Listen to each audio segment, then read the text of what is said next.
There is the dimension of what we're calling language and communication, and sure, there's also the other dimension of the real time, no time immediacy of experiencing, which is like rich and impossible to capture in language, even though we tried and we tried to frame it and explain why we think it is and what's going on, sure. But then there's the actuality of it, which is just the immediacy of this. And then there's the I'm having an experience, or I've had this experience, and all that sort of stuff. It is, but what is it? It is essentially an ontological question, or it's an existential question that each apparent person is going to have to answer for themselves. And that kind of space of like, okay, you're out of a certain belief system that you took to be an accurate representation, and there's an exploratory component to that. There's an exploratory into unknowing, into what is it? How is it? There is the facticity, we'll say, of isness, of beingness, or here-ness, or now-ness, or thusness, or experiencing, whatever. Like there's this. It's more of an exploring. It's not really about getting somewhere. It's about just seeing stuff and seeing, oh, this is happening, or this is happening, responding to whatever is occurring in whatever way it's unfolding. Nick Hyam here from nisargayoga.com. Here with me today is Paul Dobson and Cormac Doherty for another episode of the Nonduality podcast.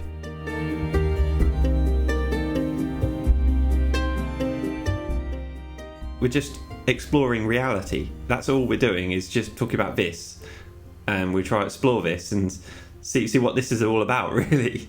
But ultimately, we don't know. And we're kind of just being 100% honest with ourselves here, just going, we don't know. Let's explore that. Let's explore the unknown and see where we end up and whether something fruitful is there. Some folks might hear this kind of thing and think that, oh, it's that nihilistic and nothing matters and nothing means anything at all. But it's not like that at all. Like, it's not, that in itself is a position of, I'm now defining this as being meaningless and whatever. It's just that it's empty of definitive meaning.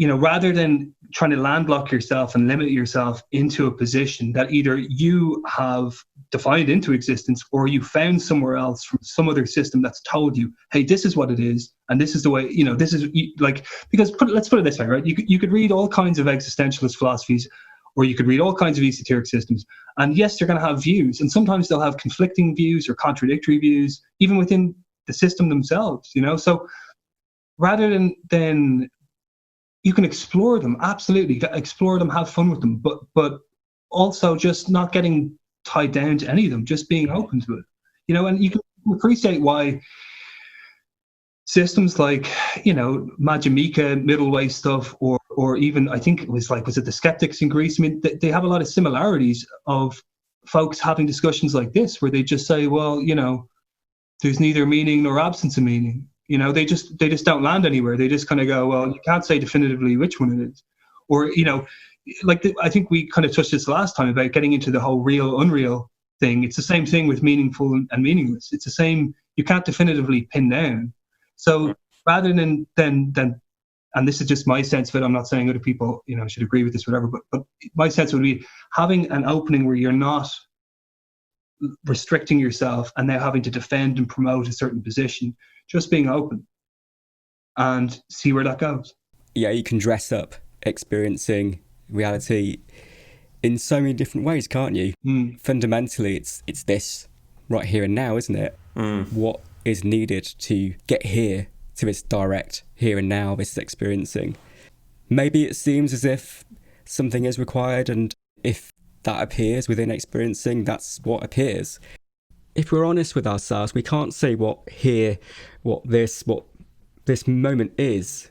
There is this kind of tendency to want absolutes, to find an absolute, through which I can understand myself, through which I can understand life. Yeah. And then get that stability, get that kind of final contentment, peace, and to be there. Yeah. And you see that in the spiritual search, you see that in every kind of search.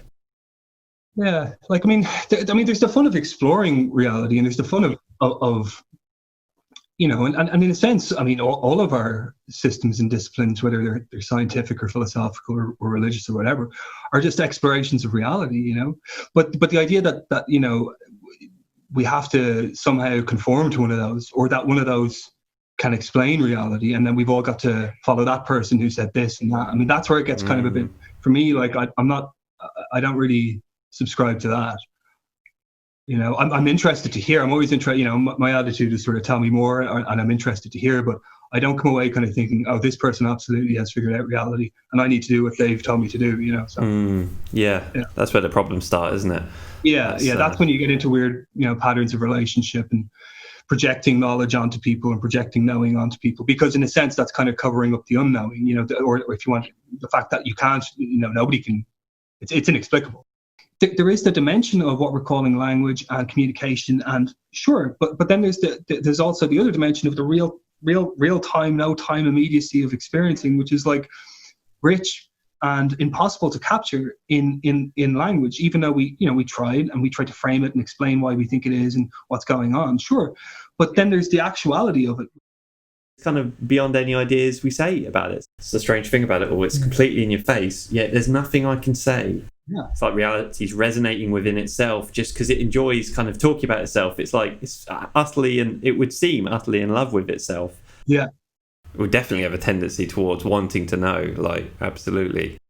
And this is almost, it's just the opposite direction to the way most people explore life. They just like grasping onto things to know, like, grasping onto a rock that's also falling with you when you've fallen off a cliff. It's the same thing, isn't it? It's like just grasping onto something. Can I just grab on? But that's what we're doing, really. Is just trying to know stuff, but actually we're fooling ourselves. We're not knowing anything. We're just faking it. We're trying to know, pretending to know. Yeah, and that's it. Like, I mean, principally, it's it's somewhat disorienting to recognize that or acknowledge that, or whatever way you want to put it. But there's also kind of an openness to it. There's a sort of a being out of being restricted to a particular worldview, or trying to derive identity from a belief system, like whether it's ideological, like political or religious, whatever it might be. The sense that like I have to derive my identity from that tells me who I am, and I better follow the party line. And now I'm defending an idea and I'm promoting an idea, and it wasn't even my idea to begin with. That's where it gets really kind of strange, because you're informed of, like, somebody says to you, hey, this is this religion, or this is this, and this person said it, whenever they said it 2,000 years ago, and they had it right, and now you need to carry on singing that song, and you need to defend it against other people who don't, and you get into all this kind of like, there's just a lot of things that come with that, like, and whether they're fragmentations or separations or aggressivity or whatever it might be, but I mean, if you kind of just stop and go, but like, where did I get that idea from in the first place? Like, where, like would I have, like, if nobody told you about Santa Claus, would you have come to the conclusion that there is a man in the North Pole that's it, with elves, and would you have come to that conclusion if nobody had said, hey, Santa Claus is coming, and blah blah. So you get informed of it, and then you enjoy it, and or whatever, it goes where it goes. It's a very interesting kind of rite of passage in a sense. I mean, to go through something like that, and to see what it's like to be informed of something, to be told, hey, this is what's going on. And then it kind of seems, especially with Santa Claus, like, I mean, over here on the news at Christmas, the news reporters and the weather guys, when they're reading the news, they're like, oh, Santa Claus was seen in Offaly at like 8 o'clock this evening. And so everyone's in on it, right? So like from a kid's perspective, it's like, oh, this must be what's happening, like, so everyone's in on it, right? But then at a certain point, whether you were told that there is no Santa Claus, or whether you realized that couldn't possibly be an accurate representation of what's occurring. So at that point, you realize there is no Santa Claus, will say, but you can still enjoy the idea of Santa Claus. You just know that it just doesn't actually correspond to anything actual. How dare you? Whoops. Hope there's no children listening to this. 8-year-olds listen to their non-duality. The death of Santa. Yeah, if they are listening to this, then they're doing great. I mean,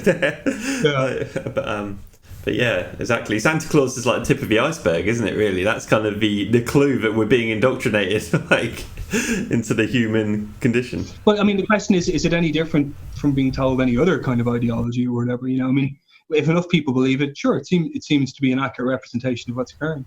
Yeah. You kind of appear here somehow, and you're faced with your own existence. Then the questions start, don't they? Yeah. And this kind of meaning-making process begins, and this attempt to find an ideology which seems to work, or a system that seems to kind of fit with your developing individuation.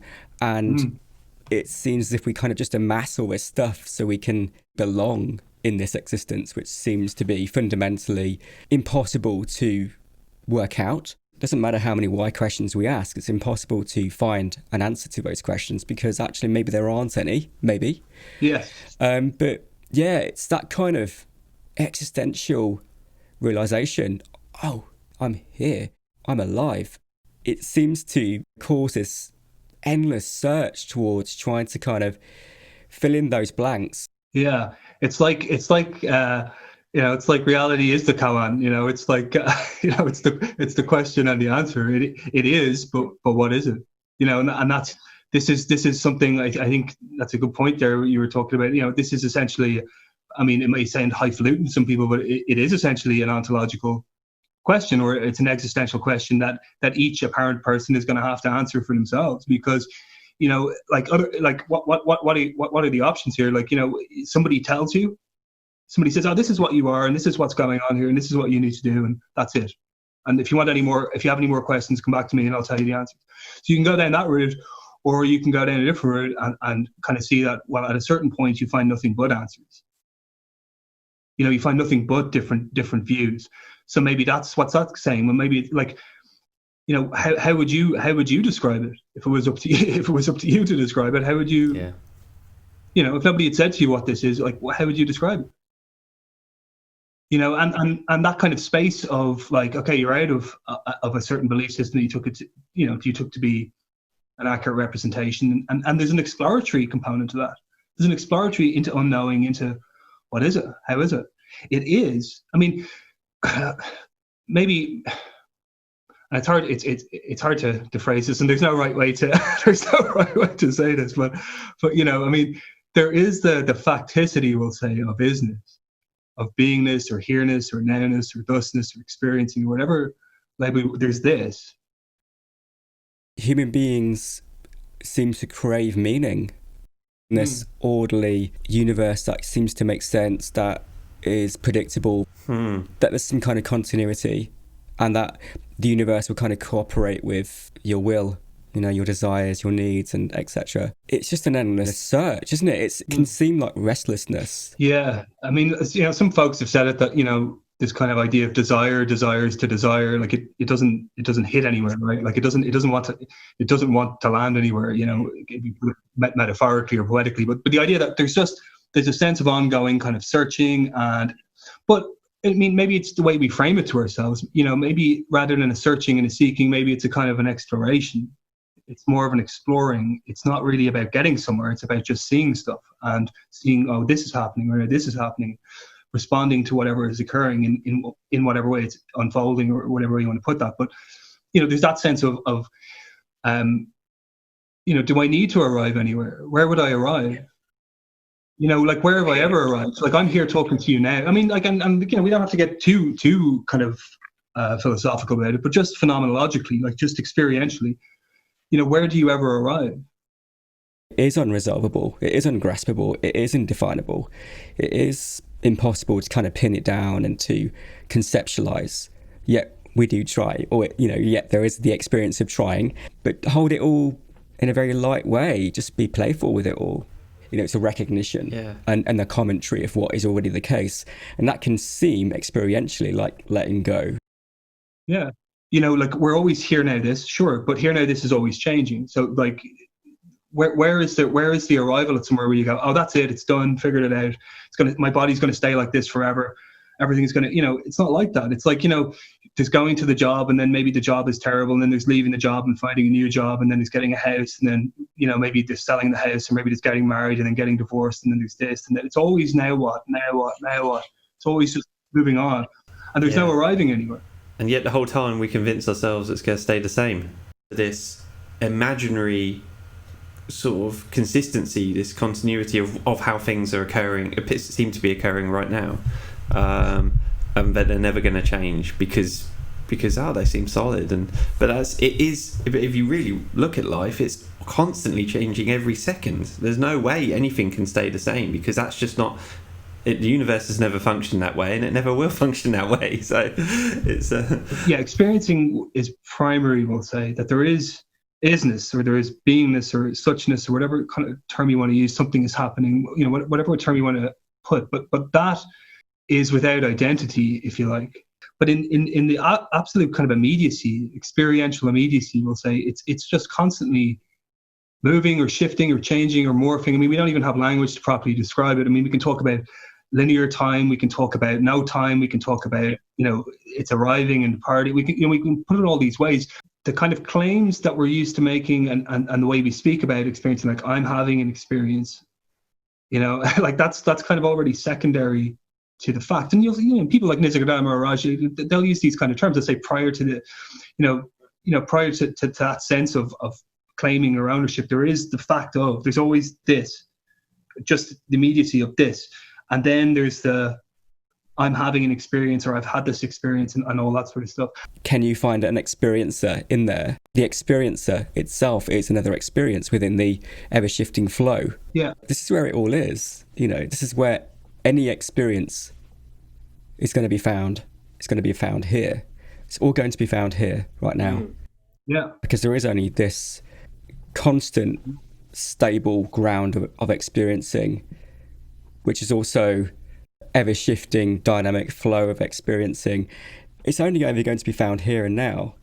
Any characterization, any concept, any shaping, it's a playground, So if you want to find the opposites of anything deemed as negative, that's also going to be found here in this immediacy of experiencing, which is always just open to any meaning. It's like, what even is ego? I mean, what is it other than this? It's all the same thing, isn't it? To call it ego is actually to draw an imaginary line in the sand and go, right, this part's the ego and this part's awareness, and then you go further back and you find the ground of it all. And where are these? I can't find these little layers of experience anywhere.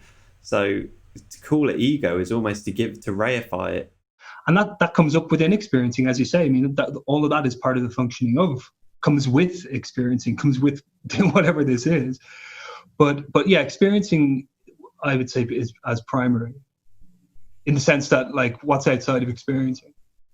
What's prior to experiencing? If there's no experiencing, then nothing can be said. So we have to have, in other words, there has to be experiencing in order to have a discussion about experiencing, or if you want to put it differently, there has to be life in order to have a discussion about life, or there has to be being in order to have a discussion about being. Now, the question is, what is that? Well, you can't say. What the ground of that is. It is, but you can't say what it is. So it's not a conceptual knowledge, or it's sort of beyond, as we've said before, it's kind of beyond our conceptual way to frame it and explain it, but yet it is. And that's perhaps what's powerful to see in an inquiry like that, is to actually, you can put down your theories and your ideas and your beliefs, and you just have this. We all have a sense that something is happening. It's just you can't grasp it. Like, I can't grasp a moment. I can't hold a moment and say, okay, that's it, great. I can't hold a thought and say, right, that's it. I'm never going to have another type of feeling or thought again. This is the only thought or feeling. And there's no explanation, but there's also no real questions that need to be answered in a certain sense. There's just this, and it sort of speaks for itself, if you want to put it that way. Like we said before, it's like smoke. It's just constantly evaporating and rising and evaporating, and it's gone. It's really strange. Well, there's always this kind of ever-shifting, morphing flow of experience. There's also a consistent experiencing that is absolutely foundational and never changing. It's, who knows what it is, but it seems to be this kind of unlimited, non-volitional responsiveness with a flow of phenomena. But that phenomena is nothing other than the same experiencing. There's an opening there to just recognize that you are always in the right place, because there is only this place, there is only here, there is only now, there is only this. You are exactly where you need to be, not because of any kind of, necessity based on a belief system, but because you can't be anywhere else. I mean, there's no possibility. So you are absolutely exactly where you need to be. Yeah. But we come back to the fact of experiencing. I mean, whatever it is, there's just experiencing. That's the one thing you have. I can't say it conceptually, and I know it can't be approached conceptually, but there is this. There is, like you could say there is a truth. It's just nobody can say what it is. You know, like, no, you can't nail it. No one's going to pin it down or give it to you in a conceptual manner. They're just going to try and point you so that you see, explore for yourself, verify for yourself. Don't just believe it. Like, if you feel an urgency to try and explain it definitively, okay, try to do that. As you look into this, you are going to hit kind of, I don't know. I really don't know. I can't explain how this is. But, yet this is. Like, what is the ground of this? What is the basis of this? I don't know. I can't tell you what that means. It is, and yet I can't tell you what it is. Yeah, it's like there's something which isn't a thing that just is, totally receptive, boundless. Beyond that, we can't say much more. Just the isness of what you are. Within that isness arises a body with a mind and feelings and sensations. It's not a kind of coming together, making whole. It's the realization of wholeness, and it's it's that yin yang thing, isn't it? It's absolutely seamlessly at one. It's everything and nothing, and it's the whole thing. It's all included, absolutely open to any meaning, but none of what is included can encapsulate the fullness of that inclusivity. It's inclusivity, but also nothingness at the same time. Whatever you say, it is. Do you know what I mean? That's how it's being experienced. This is reality's got to include everything. It's not that. Otherwise, what is realization if not a realization of that fact? Because it can appear as everything and anything, and it's also always itself. Then we can kind of love the world for what it really is and play with meaning. Yeah. If you are that timeless and the ultimate reality, then you must be this whole rich display. Nothing is concrete, nothing is permanent. The only permanency is the ongoing spontaneous flow of experiencing. I mean, you can, as you say, you can find meaning in it, but there's something about just letting yourself drop into the not finding any meaning in it, kind of seeing where that goes, dropping into kind of like, is there anything here if I just let myself drop into not finding meaning? What comes up? Does anything come up? Can I just drop infinitely into that? And that's kind of, it's an exploration, isn't it? As opposed to trying to find a position and saying it's like this, it's like that. How many thousands of years have people been talking about this in different systems? And whether you want to go scientifically and we can go reductionistically or whatever, or whether we want to go esoterically or phenomenologically or whatever, at some point we hit this kind of like unknowing, or we just can't really. It's the clue, isn't it, though, that so many different people from so many different traditions have been exploring this in just a massive variety of different ways. Yeah. And there's so many different perspectives of, and then how to frame that as well. That's the clue, really. That they're all saying different things, that you can't land anywhere. I mean, what is this? Can we go straight absolutely into the unknowing of it and just not trying to actually come up with an answer that we can frame and sort of a definition or a story about it, but just sort of almost sink into the depths of the absolute unknowing of it. And that's actually a really sort of fruitful place to be, a really lovely place to be, very open, very freeing. I don't know what. It's not something to be looked for, I need to feel the freedom of this now. I should be feeling the freedom because I've done the unknowing practice or whatever. But it's kind of just like that. Just happens to be a side effect of that, emitting that final admittance of surrender, almost of giving up. Just going, I can't anymore. I can't try and find a story about this anymore, and just going into this moment and not coming up with anything. It goes on forever, and it just opens and opens and opens into itself, and that's a beautiful place. What else is there really other than that open responsiveness? And anything is possible in that. Whatever's making this happen, if we want to use those kinds of terms, can't be other than what's here now, because if I'm not making it happen and I haven't decided for it and I couldn't have initiated it, then in what way could I be separate or apart from whatever this actually is?